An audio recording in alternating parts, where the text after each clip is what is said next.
Hello, everyone. Welcome to another wonderful day of chemistry. So far this semester, we've been zooming out and trying to build a more accurate version of a bonding model. So we went from Lewis theory to VSEPR to valence bond theory, improving all the way. Today, we go ahead and we actually look at the real story, and that's molecular orbital theory, which tries to encapsulate all of the nuance that is quantum mechanical features into a real story of bonding.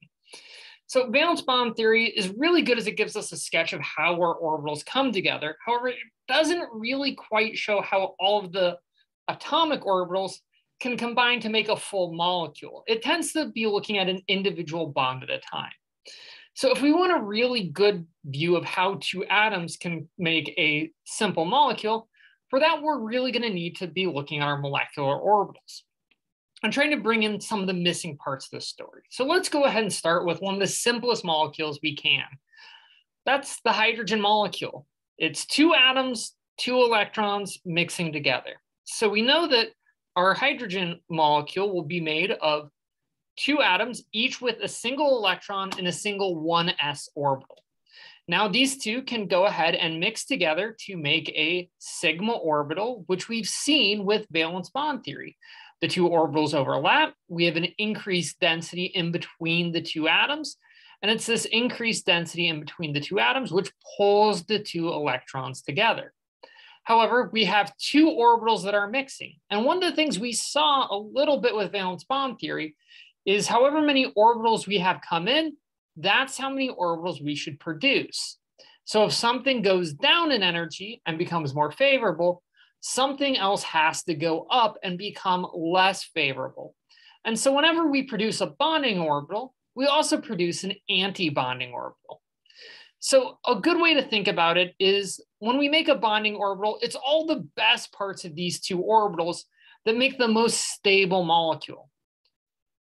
The anti-bonding is the leftovers. It's everything that makes this bond unstable. So as downhill in energy as the bonding orbital goes, the anti-bonding orbital will go at least that far up in energy. And as a result, what ends up happening is I deplete all of the electron density in between the two atoms. So all of the electron density is going to be on the outside. And as a net result, what ends up happening is that if I start occupying this anti-bonding orbital, it starts pulling the molecule apart. However, for most of our cases, that isn't a real problem. So let's look at hydrogen. It's got two electrons, one in each of our starting orbitals, which means that those two electrons, according to the Pauli principle, can all go into that bonding orbital, and we're happy. This makes a nice molecule. I've filled up my orbital that pulls my two atoms together. Now, let's see what happens if I go to helium. So if I have two helium atoms that come together, now I have to add two more electrons to this diagram. Ruh-roh, because those two electrons went into the anti-bonding orbital. So the bonding orbital is pulling the two atoms up together. The anti-bonding is pulling the two atoms apart. So now I have just as many atoms trying to pull the molecule together as I have electrons trying to pull the atom apart. And as a net result, there's no net force trying to bring these two atoms together. And if there's nothing saying one way or another, more or less what happens is, like so many relationships, if there's nothing pulling you together, you tend to drift apart. And this is exactly what tends to happen in systems. So if we have just as many electrons destabilizing the bond as stabilizing, the system no longer sticks together. And we can actually kind of quantify this with a more numeric version of something we've talked about before, and that's bond order. So when we talk about single bond, double bond, triple bond, one of the things we're really looking at is a measure of how many electrons are tying the system together. And so far what we said is if I've got two electrons tying the system together, that's a single bond. Four electrons, that's a double bond. And we're just going to quantify this in an MO sort of way. We're going to count up all of the electrons in a bonding orbital minus all of the electrons in an anti-bonding orbital. How many are pulling me together minus how many are pulling me apart. And then to turn it from electrons to bonds, I just divide it by 2. So if I look at H2 plus, I've got a single electron tying together two hydrogen atoms. Well, one together, none pulling. This is a half bond order. So it's not exactly the most stable molecule. So if I try and remove a electron from H2, not so good. Now, if I look at H2, I've got two electrons pulling my system together, none pulling it apart. So I've got a bond order of one. This is a single bond. This is kind of our bread and butter of molecular theory. Now, we can either add in an electron to make H2 minus, or we can imagine taking helium and removing an electron to make H2 plus. Either one of these will be isodegenerate or isotopic. The major idea here is that they have the same electronic structure. Now, in this case, we've got two electrons pulling us together and one pulling apart. So 2 minus 1, 1. I've got a bond order of 1/2, which means this is just as stable as H2 plus. So by putting an extra electron into the system, it turns out I actually destabilize the system because those electrons, there's no more room to bring these atoms together. So if you add any more of my glue, it just starts falling apart, like some of my craft projects. It happens sometimes. And if you add in that extra electron to make diatomic helium, now I have just as many electrons together as apart. I have a bond order of 0. And the general rule here is the higher the bond order, the more stable the molecule, the more I have holding the system together. However, if I have a low bond order like 0, this means that my atoms are gonna tend to drift apart, no bond present, and I've got 2 free atoms, which is the reason why you will never see diatomic helium. Because with a bond order of 0, there's nothing there. Now, it turns out we can apply this same logic to second row elements. Unfortunately, when we have second row elements, we now have to look at how p orbitals combine. And we've already seen this to a certain extent because my p orbitals can either overlap to form a sigma bonding orbital where I have all of the good things in the middle, or they can make a sigma anti-bonding orbital where I have all the bad things together. So in the bonding, I've got all this electron density pulling the system together. In the anti-bonding, I have all this electron density pulling the system apart. Now, if this works for sigma, it turns out it also works for pi.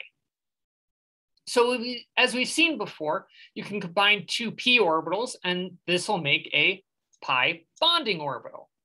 However, what we're neglecting is that there's also some density in our p orbitals that aren't in between the 2 atoms. We have this density out here and this density out there. And if I mix these 2 together, I can also get an anti-bonding orbital. Remember, 2 orbitals in, 2 orbitals out. You get a bonding and anti-bonding. This one is very favorable. This one, not so much. And if this works in the z direction, it'll also work in the y direction. So you can either, since we are going to be bringing into, since we have a grand total of each atom providing 3 p orbitals, one of those will form a sigma, and the other 2 will form these pi bonds as they're pointing in the opposite direction. Now let's go ahead and look at the energetics for this. Now, if I've got any atom larger than oxygen, we have a fairly simple sort of idea here. My s orbitals will mix just like in hydrogen. I'll make a sigma bonding and a sigma anti-bonding from those s orbitals. Electron density between, electron density pulling apart. And we have the same thing with the p orbitals. And with the sigma p orbitals, one goes down, the other one equally goes up. And in general, as we saw, there's a lot of good overlap when I make that bonding orbital, which means there's a lot of bad overlap in the anti-bonding orbital. So my highest energy orbital is going to be the sigma anti-bonding, and my lowest of the p mixing is going to be that sigma bonding. And the pi orbitals more or less end up in between. Now, let's say I've got some electrons to put in here. So my first 2 electrons will go in the lowest energy orbital. So I'll go ahead and put them in my s orbitals for the individual atoms. Then those 2 electrons, as the 2 atoms mix, will go into the lowest energy molecular orbital, or that sigma bonding. If I add 2 more electrons, they go into the sigma antibonding. If I add 2 more electrons, well, now I'm starting to occupy my p orbitals in my atomic orbital system. And this makes my sigma bonding from my p orbitals. Add in an extra 2 electrons, and I start filling that pi shell. And with a total of 5 electrons, I've now completely filled that pi shell. Extra electrons now go into the antibonding, fill it up with the next 2. Finally, if I have a full 8 electrons in my atomic orbitals, this means I've completely filled my molecular orbitals, and I have just as many electrons pulling the system together as pulling apart. Now let's go ahead and try and look at what these orbitals look like in kind of a 3-dimensional space. And one of the big things I want to kind of point out is that once I go to this second row, what ends up happening is the distance in between my 1s orbitals means that there's very little interaction overlap in between the 2. And as a result, it turns out my core electrons don't really have any contribution to bonding. And so we typically won't talk about the core electrons at all, even in MO theory, because they tend to stay fairly separate and they will be completely filled up. So it's a guarantee they will have just as much bonding as anti-bonding character from those core electrons. Now, if I start adding in more electrons, they'll start filling up these sigma s orbital bonding and anti-bonding. And if I'm talking about anything after beryllium, so boron and afterwards, I will also have enough electrons to fill both the bonding and anti-bonding s shells. And as a result, most of the time, if I'm looking at boron and forward, turns out my 2s orbitals also aren't going to have a lot of impact. There will be equally as attractive as repulsive in these diatomic sort of systems. Now, if I start bringing on other molecules, more than just simply the 2 mixing, that won't necessarily be the case. But for these diatomic cases, they tend to cancel out. So most of the interest is going to be put on these p orbitals, as this is where most of the action is. However, there is one last little thing we have to worry about, is that the contribution of these s orbitals isn't over with. Because you'll notice that this sigma p orbital actually is pretty similar in energy and kind of picture to those s orbitals. And it turns out that these p and s orbitals can start to mix. And they tend to mix the most when their energies are fairly close.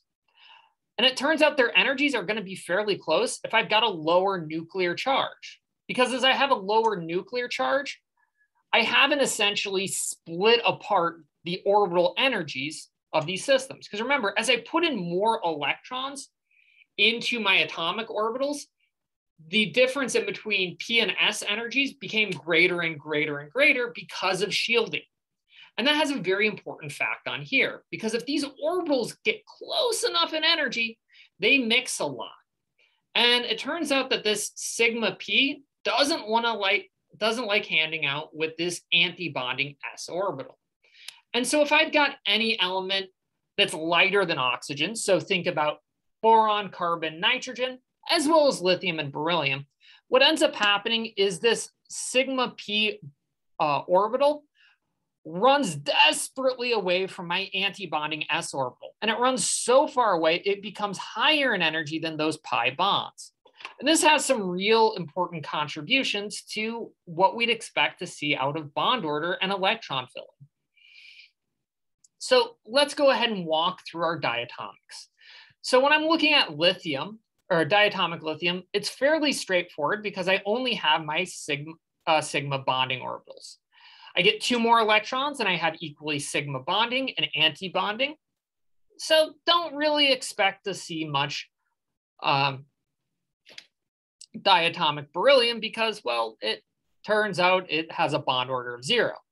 Then I go to boron and I start occupying that pi shell because it's lower than that sigma, which is still desperately running away. Carbon now completely fills that pi shell. And then I get a little bit more electrons in nitrogen, and now I've filled both pi and sigma. However, as soon as I get to oxygen, something very significant happens, because now those sigma orbitals are lower than the pi orbitals. This doesn't have any real consequence because they'll all be filled anyways. But in terms of molecular interactions and what complexes nitrogen and oxygen form with other molecules, it can become very important because where those highest energy orbitals are has changed. And then for oxygen, now I'm starting to occupy my anti-bonding pi orbitals.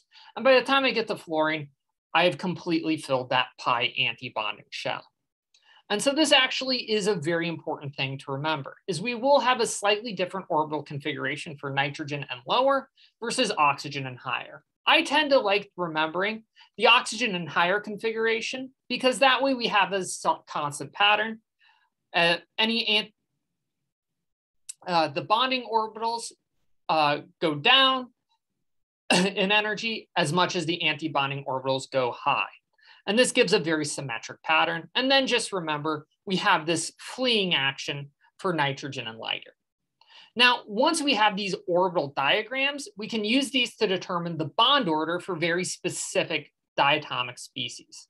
So let's go ahead and start by looking at oxygen. Oxygen has that nice symmetric orbital diagram. And as I said before, it has its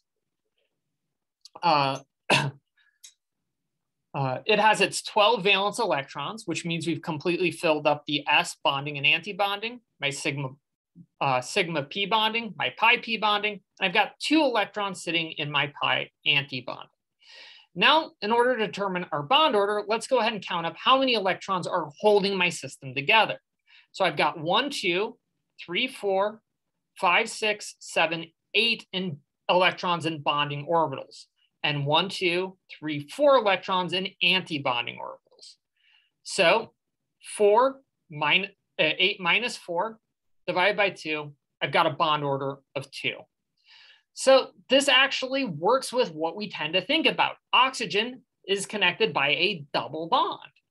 In addition, MO theory also tells us that oxygen is paramagnetic, because note that we have these parallel spins for oxygen, for these 2 valence shell electrons. And this means that it turns out molecular oxygen can respond to magnetic forces. And this is a tool that is sometimes used in chemistry. Now let's go ahead and look at nitrogen. Important thing to remember for nitrogen is that sigma bonding orbital is going to be higher in energy than that pi bonding orbital. And from here, we can go ahead and fill up our diagram, and let's go ahead and count our bonding orbitals. Well, we have all the same bonding electrons as we did in oxygen. Only difference is now I'm missing 2 anti-bonding electrons. So I'll have 8 minus 2. This gives me a bond order of 3. Nitrogen is held together by a triple bond. This agrees with our Lewis theory and actually explains where the Lewis theory comes from. We have both sigma and pi bonds holding the system together. However, this also illustrates that you will never get that quadruple bond that Lewis theory would tell you you'd get for carbon. Instead, what we can do is look at the bond order for all of our various molecules. So for lithium, it will be only have a bond order of 1 and will be diamagnetic. Boron, however, beryllium will have a bond order of 0, boron, bond order of 1, but notice now we have unpaired electrons, so it will be paramagnetic or it will respond to a magnetic field. Carbon has a bond order of 2, not the 4 you'd expect from Lewis theory. And so you have to actually pull some clever tricks to get a bond order of 3. Mostly you have to find a way to coax away these anti-bonding electrons into, say, a carbon-carbon bond or a carbon-hydrogen bond, like we see with alkynes. And then when we get to nitrogen, it can get that full triple bond with everybody paired up, so no response to a magnetic field. Oxygen, even though I threw more electrons into the system, which you'd assume would allow the bonds to be closer, Instead, these electrons start tearing apart the system, and I have a bond order of 2, and that paramagnetic field. Fluorine, even though the system is chock full of electrons, now I fully am tearing the system apart, and all I've got holding on the system is a single sigma bond.